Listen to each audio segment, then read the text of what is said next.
भारतीय भारतीय जनता पार्टी का जो नेचर और चरित्र है वो बिना संवाद से लोकतंत्र चलाने का है।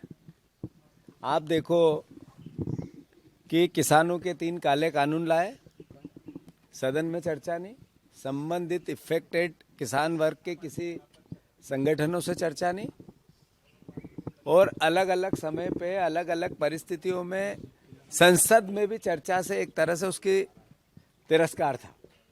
ऐसे ही जब ये हिट एंड रन का कानून लाए तब संबंधित ट्रांसपोर्टर थे उनसे चर्चा नहीं की।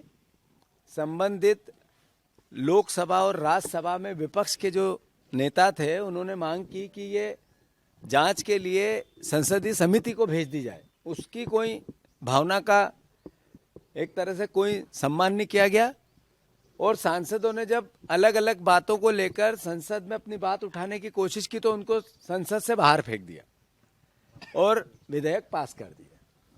जब आप इस तरह के कानून लेके आते हैं तो जिन संबंधित पक्ष होता है, जो इफेक्टेड पक्ष होता है, उसके व्यवस्था को भी आपको समझना पड़ता है।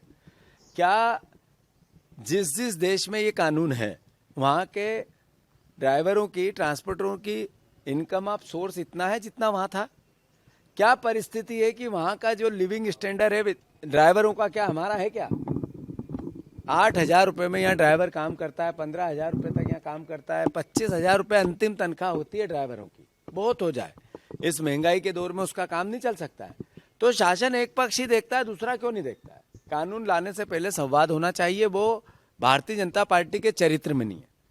फिर जब ये कानून आ रहा था, पता था कि इसका विरोध होगा, तो हमारी मध्य प्रदेश की सरकार ने क्या किया?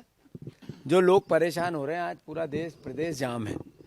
आप जबलपुर में कैबिनेट कर रहे हो, आप पूरे प्रदेश में कैबिनेट करना चाहते हो, स्वागत है, पर पूरा प्रदेश जाम है, इसके लिए क्या कर रहे हो? इस पर कोई विचार, कोई बातचीत, कोई आपका ऐसी व्यवस्था जिससे कि इस क्राइसिस के पार्ट पे सरकार ने कोई विशेष व्यवस्थाएं की? कुछ नहीं। तो कुल मिला के सरकार पे साल का पहला दिन सोती रही, साल का पहला दिन रैली निकालती रही, मुख्यमंत्री हाथ हिला हिला के मुस्कुराते रहे और लोग सड़क पे जाम में परेशान होते रहे। अभी आवश्यक वस्तुओं की धीरे धीरे किल्लत बनने लगेगी। सरकार को फिर से इस पे संज्ञान में लेना चाहिए, केंद्र की सरकार से इसमें बातचीत करना चाहिए, प्रदेश में रोजमर्रा की जिंदगी प्रभावित न हो इसके लिए कदम उठाने चाहिए, और मुख्यमंत्री ने खुद इसमें संज्ञान में लेना चाहिए। बजाय इस तरह की कि मैं जबलपुर में लूंगा कैबिनेट और पूरा प्रदेश परेशान, जाम, ट्रांसपोर्टर संस्थाओं से कोई बातचीत ही नहीं। मैं मानता हूं ट्रांसपोर्ट कमिश्नर नहीं है, एपीएस ट्रांसपोर्ट नहीं है, एक तरह से सब काम चलाऊ व्यवस्था, ये अपने आप में अपरिपक्वता की निशानी है। तो सरकार ने इस पे ध्यान देना चाहिए, मुख्यमंत्री ने ध्यान देना चाहिए, लोगों को परेशानी न हो, ये कांग्रेस पार्टी सरकार से मांग करती है।